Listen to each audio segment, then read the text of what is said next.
Wise with Aaron and Alexander. Uncovering our authentic self through self-awareness, conscious communication, and emotional responsibility. The conversation in this episode is a part 2 of the previous.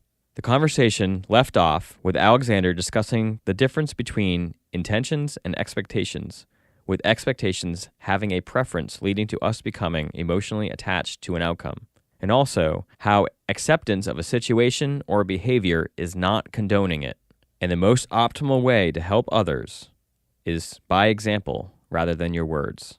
So now let's jump back and continue the conversation.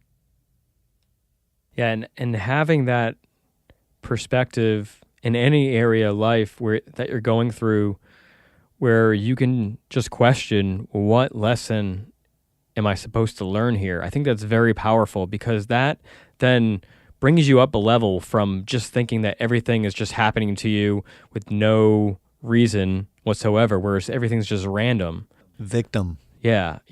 And I mean, you can speak a little bit on that. I know, there's many more conversations we can go with that. Yeah, but this is an important one to at least mention. It's multiple podcasts probably.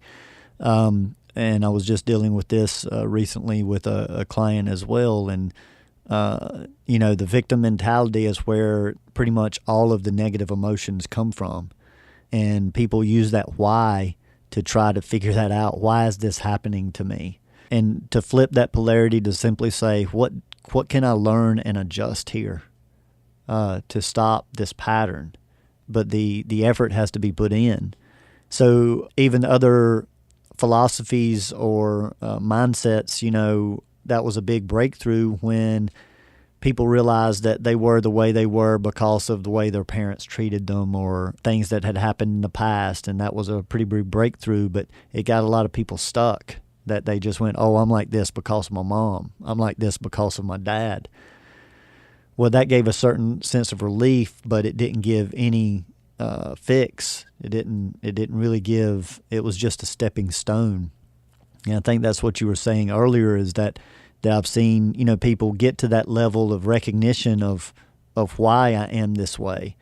But yes, it's been very hard to find avenues to say, okay, what do you do after you recognize it? And that's where my work, the way that I present it, is say you simply do what's hard, and you change the patterns. And then if you do that habitually, if you do the change habitually, like you've been doing the pattern habitually, you will change your frequency, you will change what you attract, you will change your experience by simply making different decisions. And that is focusing on the lesson as opposed to focusing on being a victim. And when I was talking to this person, they were frustrated with their mom. They had got a lot that they're dealing with. They've got their own family, their own business, and their mother just seems to be creating, more complications that to this person seems unnecessary. But when we went through dissecting exactly what, her mom had been through over the last 4 or 5 years, it began to paint a picture that there's a lot of trauma that's happened here, and people don't just get over that. And lots of times when people are hurt, they can need help. They can know that they need help. They can even ask for help. But then it still be difficult for them to receive help. So this is what creates frustration in the so-called helpers. But the key is that to help the person the way they need to be helped, not the way you want to help them. And see, that's 2 different ways of being of service. One builds bitterness. When you try to help people the way you want to help, you're going to get bitter. because everybody's not looking to be helped the same way. But if you take the time and the compassion to help somebody the way they need to be helped, then that takes time. It takes patience. And you learn to pick your battles, and you learn to know who you can really help and who you can't, maybe. And we could apply that back to the example I gave earlier, where I was in the chat room and I was trying to help everybody by saying that I really feel like the price is going to go down soon. I'm seeing the signs, and the mentality of the people or the energy of the room was not ready for the way I was trying to say it.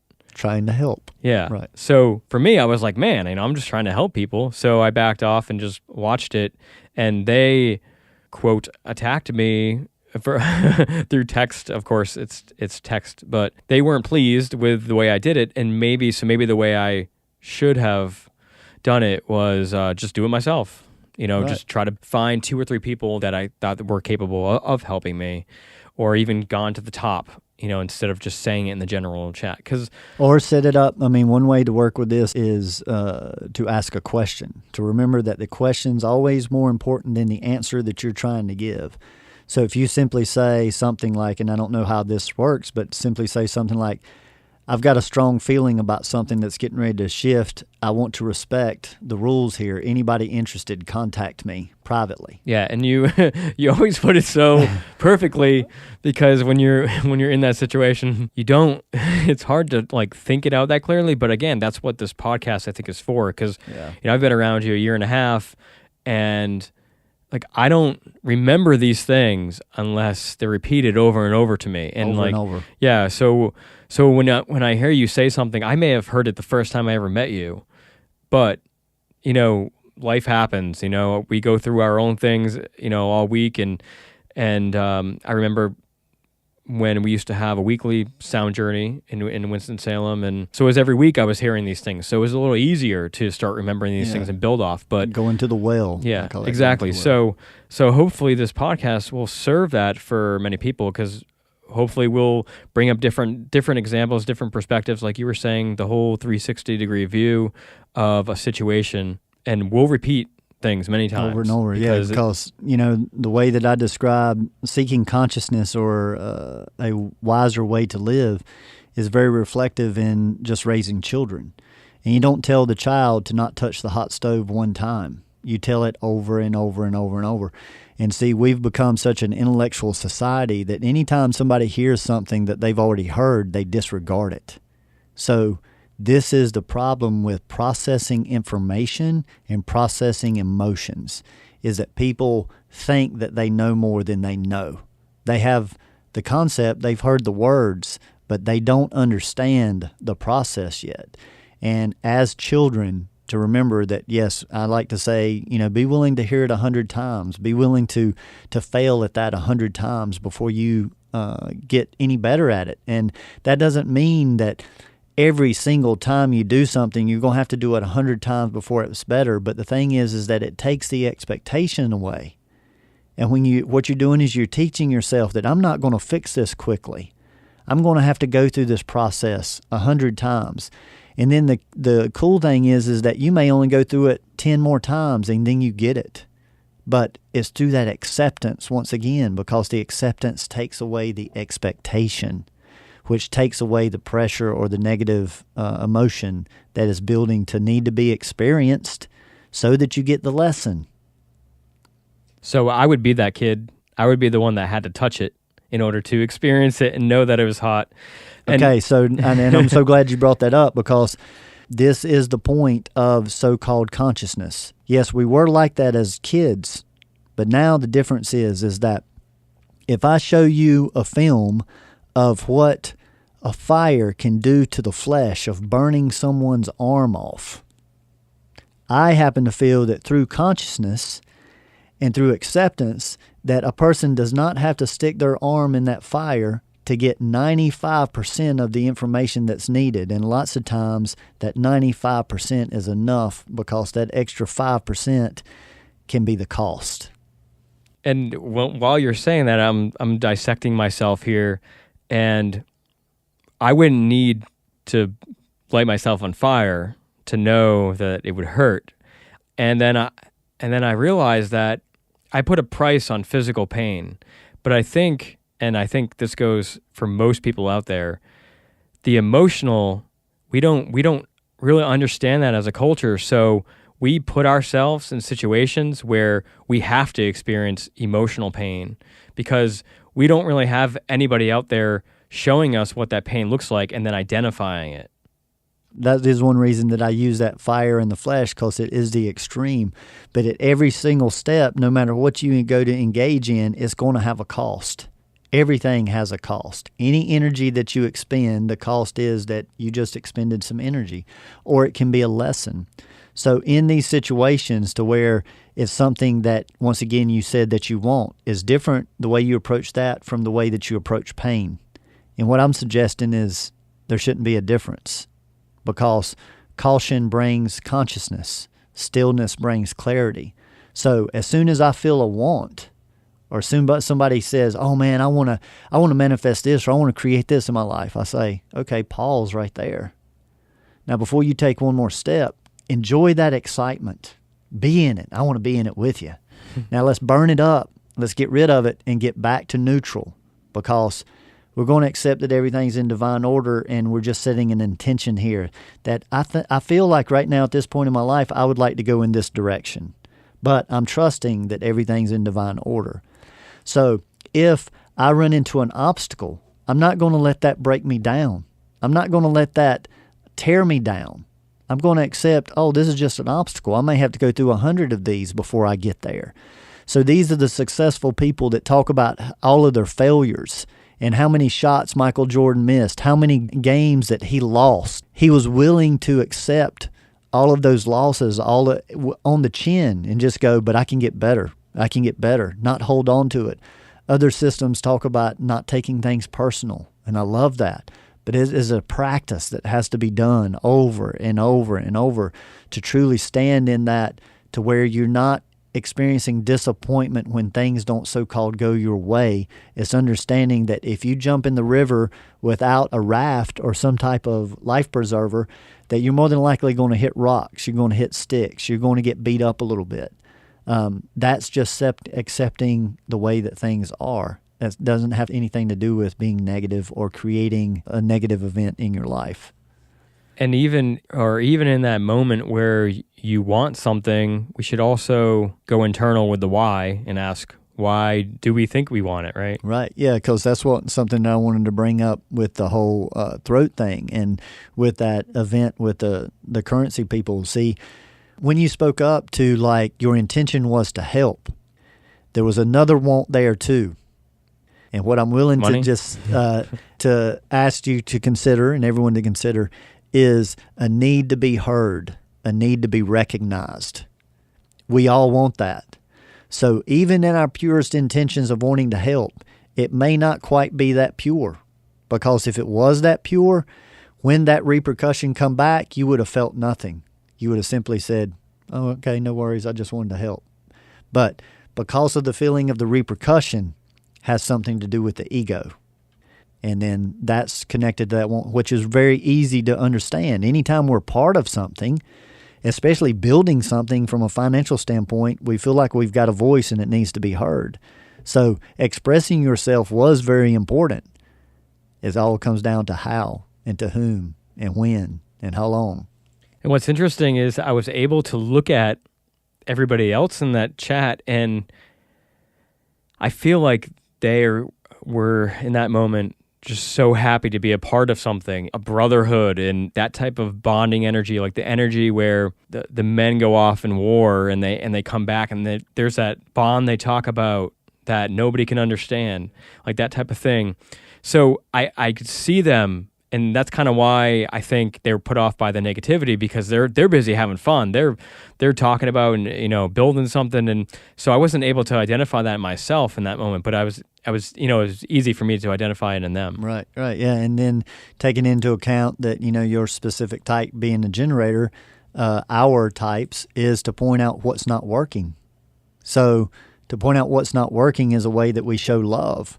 But if someone is going to take that as negative, then we're not doing what is good for everyone involved. So that's why developing a language is very important. And if you hadn't developed the language with the person or the group and they understand truly that your intentions are pure, blah, blah, blah, then yes, lots of times my saying of good intentions are the death of a wise one, because intention isn't enough when you are dealing with other people. When you are dealing with yourself, intention is enough. But when you're dealing with other people, you have to see where that person is at, because the best of intentions has created some of the worst repercussions that there's ever been. So that's a very good point to bring up. Yeah, that's all good stuff. stuff I really need to work on, the whole being still before jumping in, as well as working on my language with people, because I do it sometimes, but I don't think to do it all the time. Right. And I want to, get your honest feedback as well, to understand that by no means am I talking about dissipating the level of joy experienced. That's why I say, oh man, when you feel that juice come on and like, man, I want to be a part of that, just be in that. Just be in that, be in the possibilities of, oh, this could happen, that could happen, this could happen. Enjoy that. And then after you get through that emotional swing, then go, okay, now let me just look at the cost of this. And that's not squashing joy from my perception. That's experiencing it and then saying, okay, now I need to bring this other side in to see it as clearly as I can. And in order to see it clearly, both so-called positive and so-called negative emotions have to be removed, because a positive emotion clouds your vision just as much as a negative emotion does. Just clouds it in a different way. The fact of the matter is any emotion clouds one's true vision and understanding of a situation. So that's all I'm suggesting is, yes, be in that excitement, feel it, consider the potential costs, and then take a step toward that, while understanding that the slower that you go into something, the easier it is to back out with less cost.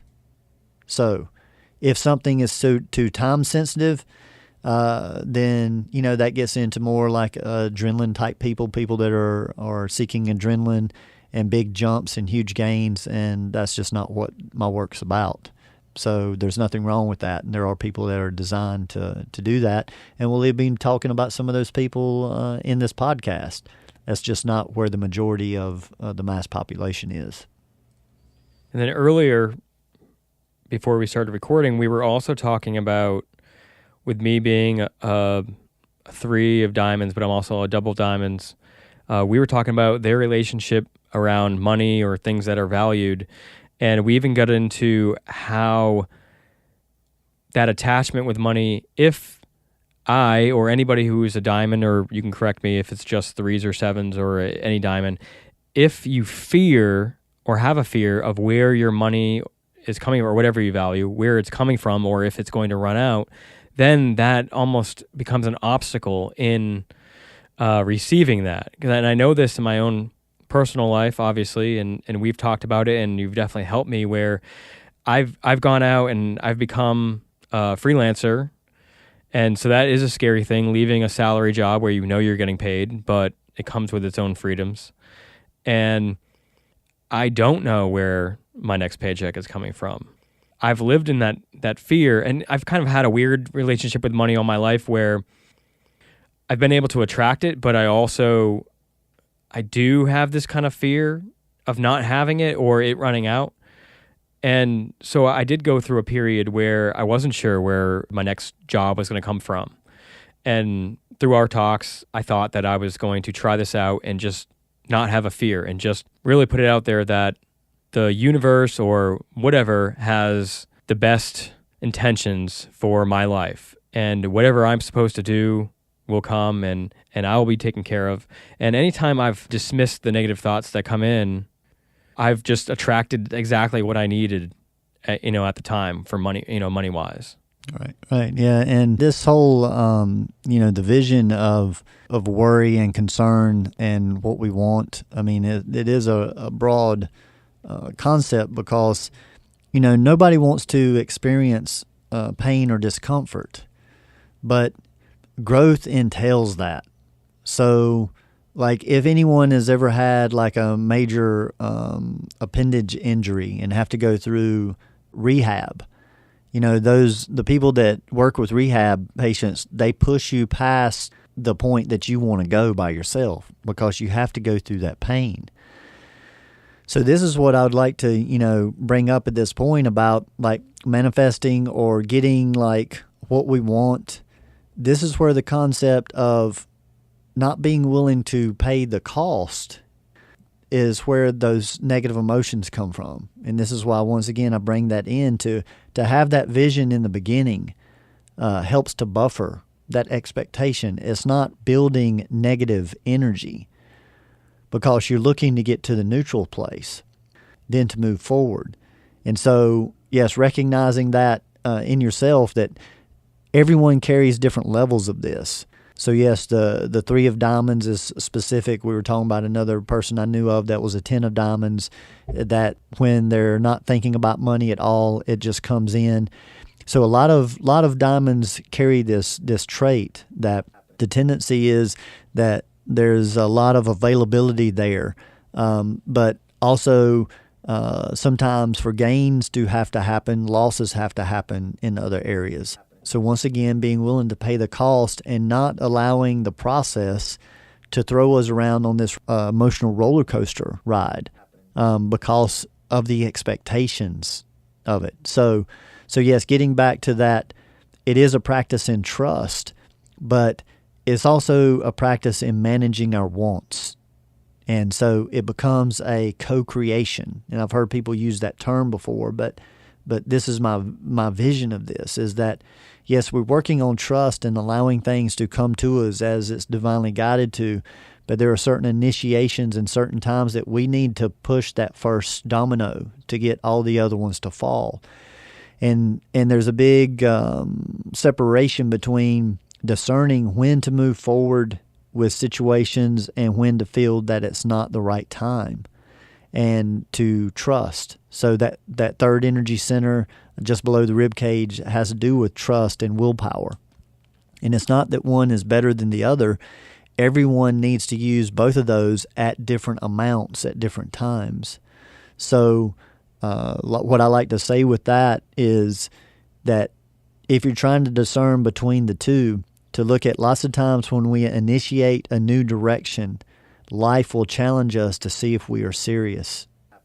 So perseverance is very important at the beginning, but to pay attention as you get the ball moving, as the obstacles come up, to really look at, hey, what's the lesson here? Is it suggesting that I keep going down this path, or do I need to create a new path or take a little bit of a left turn here? So that's the way I like to just suggest to people to play around with that discernment between trust and willpower, and knowing whether you're initiating something new and it's just life checking in to see, are you serious here? Will you persevere through a few obstacles? Or if it's as a process is going on and you're possibly being tested to trust that it's not the right time or it's time for an adjustment. So in my example, just to dissect what you were saying, so I think looking at the cost of becoming a freelancer, what could happen, and I think this was a big part of how I was able to really work on not worrying about where money or the next project was coming in, is like, what's worst case scenario? Like, first of all, what's the bottom line that I need to make? Mm-hmm. And what if I don't 1 month? But really just running those scenarios through your mind and being like, am I making this up, or is there really an issue here? And like, how bad is it? And usually it's really your head that's doing it. Yes. Not really the actual situation. Right. And I like to give this example. Just a few weeks ago, I was at a sound journey and talking after my sound journey, and somebody brought up the subject of negative thinking and creating through these thoughts. And this lady said that she was close to 65 years old, and she was planning on retiring in a couple of years. And every now and then the thought comes in about, like, what if I run out of money? And what if I can't pay my house payments and that kind of thing? And she said, and I can just really go down a downward spiral once that starts. And I simply said, have you always been financially taken care of? And she said, well, yeah. I said, has there been times where things have been tight? And she said, yes. But I said, but you've always been taken care of, one way or another. She said, yes. I said, then why wouldn't you think that? And she just went, well, I don't know. And I said, it's because of all the fear that everybody around you's put into you. Because if your experience is 100% that you've completely been taken care of, then this fear is false. So that was just, of course, specifically with her. And all these variables change with each individual. We have to be careful to let certain experiences go and traumas, and understand that when we do learn the lesson, we don't need to attract that back in over and over. So this is the beauty of focusing on what's the lesson here. And the point isn't that you work through all your lessons, because you don't run out of stuff. That's why this is more of a philosophy of a lifestyle than something that's going to fix things. But what you do is you work towards being affected by each scenario less and less and less. And that's where the benefit of the work comes. Because if you're doing the whole process and you're working on it on all these levels, then you don't need to experience the initiation of the lesson over and over. When you were talking about listening to other people chime in with like the fear types of things, it reminded me of my sister, who got into doing a business where she had to put money up front to get stock, and then she could start selling these items. And she's also a 3 of diamonds, so we kind of have that creative energy with money type of thing in so we can share that, and share stories, and share our feelings and our experiences. And she told me that when she started telling people that she was going to do this, a lot of her friends were like, are you sure you want to do that? You're going to put all that money in there? You know, what? Are you sure? You know, what are you thinking? And I mean, she's not like rich or anything, but I could see that it's clearly like their insecurities, that it's not really them thinking about my sister's situation. It's really about their situation, and like they wouldn't do that. So they're giving her advice on their behalf. Yeah, if they were in that situation. So once again, they're giving their opinion based off of themselves rather than what is useful for her to hear. And this is what we do as a culture. Not everyone knows how to help, just like not everyone knows how to communicate. Lots of people know how to talk, they know how to debate, they know how to argue, they know how to yell, they know how to do a lot of stuff verbally. But communication is something completely different, and that is the removal, what I call conscious communication, is simply the removal of emotion. And as soon as emotion comes in, it's no longer conscious, it's haphazard. And knowing that things are going to be received wrong, going to be taken wrong, going to be given wrong, because as soon as any emotion at any level comes in, it changes the way we receive and the way we give information. So once again, this is about managing the emotions, not suppressing, not running from them, but processing and releasing. So wisdom is in the emptying, knowledge is in the learning. Seek the wise. Yeah, so in that situation, those people giving her input, they are not able to put themselves in her shoes and then look at it from her situation, like you're saying. And I think that a lot of people with debating and things like that, usually it's all about how you see it, how your perspective is. And like, really, we're just arguing with our perspective versus like trying to look at the other one to then take it on and look at it. Which every perspective is so limited because you can't know all the variables of what somebody has been through in that day or just the last hour or much less a whole lifetime. And that's why judgment is, judge not. Exactly. Very, very simple. Just, judge not. And every time we have a judgment, it is a little flag to say, look at yourself. Look at yourself. Where do you carry this? And see, then we get into like justification and details and we say, oh, I don't do that. Like, I'm so disgusted with that person that just drinks all the time and don't do anything good for his family and just wastes money and blah, blah, blah. That's straight up judgment. So somebody can justify that and say, well, see, I don't drink, so I'm a good person. They're a bad person. But then if we went through and I said, is there something that you do every day, like habitually, Well, I mean, I don't know. You'll eventually get to where they will talk about something that, yes, there is something every day, because what the underlying issue there is addiction. It's not alcohol.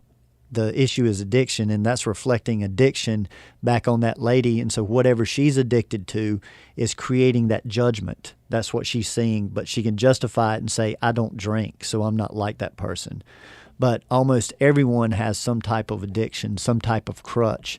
And that can even be something that's justified as good, as like reading, or, I mean, you can overdo anything. I know people that work out and they have, great physiques or whatever, but they're wearing their body out because that's their addiction, is the adrenaline of the friction of working out. And so they don't give the body time to rest. So even so-called good things that are done just habitually is going to have a repercussion at some point in time. So that judgment is basically reflecting is it like the friction that maybe their subconscious has with themselves? With themselves. Yeah. But like I said, justification is our biggest obstacle, because we focus on the specific, rather than we focus on the tree rather than the forest, and go, where do I have a tree in this forest? And like I said, focusing on the addiction is the forest. And there's many, many trees out there. But when the focus is just on alcohol, then it's easy for one to justify. And so that's what people use as justification, that they judge. They use those specifics to say, I'm not like that, therefore I'm better than this person. And that has no benefit for everybody that's involved. So we've talked about many things. I know originally we wanted to really talk about attachment, but we've also got into acceptance versus condoning very lightly, intention versus expectation, fear, emotion around money. Is there anything else you want to add that is really important, or maybe the most important thing that people should remember based on this conversation? Well, I think that, one of the biggest parts here is to understand that anytime we have a want, we have initiated the energy of expectation. Therefore, by the laws of physics or the laws of resonance or the laws of music or frequencies, whatever you want to call it, the polarity has to be experienced. Because if there is a North Pole, there has to be a South Pole. Where there is fire, there better be water close by to regulate. So once again, this is why working towards embracing our differences is where the true strength is at. And so being clear that we need clear intention to know the direction that we're going so that we can stay on course, while accepting that it may not be easy, accepting that everyone's not going to approve of it, accepting that we're going to go through periods of doubt. So all of that accepting to stay on course, because without acceptance, one's not going to stay on course. So that truly separating that intention and expectation and directly connecting want to expectation. Once again, I'm not saying there's anything wrong with that. But when a want is created, I just think that it's useful to visualize but not attach to the cost. And the more of the cost that you can see, then the less likelihood that you'll have to experience, because you're already working with the energy. Lots of times when a parent is disciplining a child, if the parent just sees that the child is trying, they'll be a whole lot more lenient.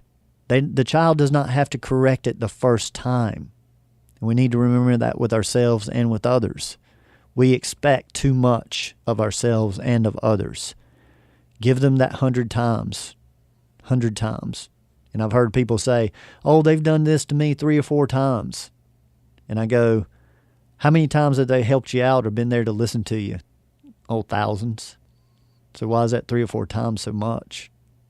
So that's what we do, is we hold on to the so-called negative and we let the so-called positive pass, and we don't regulate them the same. So I think that's the main part of this, and I'd really like to ask you to add anything to it, but connecting that you just coming in and mentioning this issue with your neck has brought about a huge perspective and many different concepts, and it was potentially connected to a want that you had, and that want, we even dissected that to be multi-layered, that it was for monetary gain, for recognition, for respect, and then the cost of that hurt. And like you said, then once you got that slap on the wrist, so to say, and you started backing out, then you could see everything much, much clearer. Or how would you expand on that? Well, I guess the most important thing that I learned today was just a reminder to always look at a situation with the perspective that, what am I here to learn? And I know this, but I forget it. So, it saves a lot of whys by just looking at, what am I here to learn? And just by doing that, you turn the whole perspective around, and it's no longer about being a victim. It's about making the best of every situation. And it's not about needing anyone to be any different than they are, or any situation to be different than it is. And that is it said that when the student's ready, the teacher shows up. And so this teacher is showing up over and over and over, just waiting for the student to be ready to get the lesson. And then when the student gets the lesson, then the teacher can move on to another lesson. So the point isn't that you get away from suffering. Buddhism teaches complete, non-attachment, to get away from suffering, and there's a lot of truth to that. But there is a management. There's another level of being able to manage it, and this is just my perspective to focus on both the reward of what you so-called want, but as soon as that want is initiated, to accept that there's a cost here. Let me look at this cost, and then before I take the next step, let me be willing to pay whatever cost comes with this, because I am not a victim moving forward. I'm making all these choices myself from this point on. So I need to work within the parameters that things are going to go my way sometimes, or the way that I prefer, and sometimes they're not. But that friction is necessary for the growth as well. So accepting that we're going to run into things that we don't want to do while we're on the path to do that we do want to do is a big breakthrough as far as how people react to the so-called negative slapback of the cost when they weren't ready for it. And I think that's what, you said earlier, something like, well, you can say it, so good, but when I was in that moment, and that's what happens when we get caught off guard. We lose a lot of our tools, when it's not that you stay on guard, but to stay conscious is aware. You're aware that at any moment, someone can react out there, because everybody's looking to react. Everyone is on guard. So every time you want to say something or type something or put something out there on social media, to just consider that.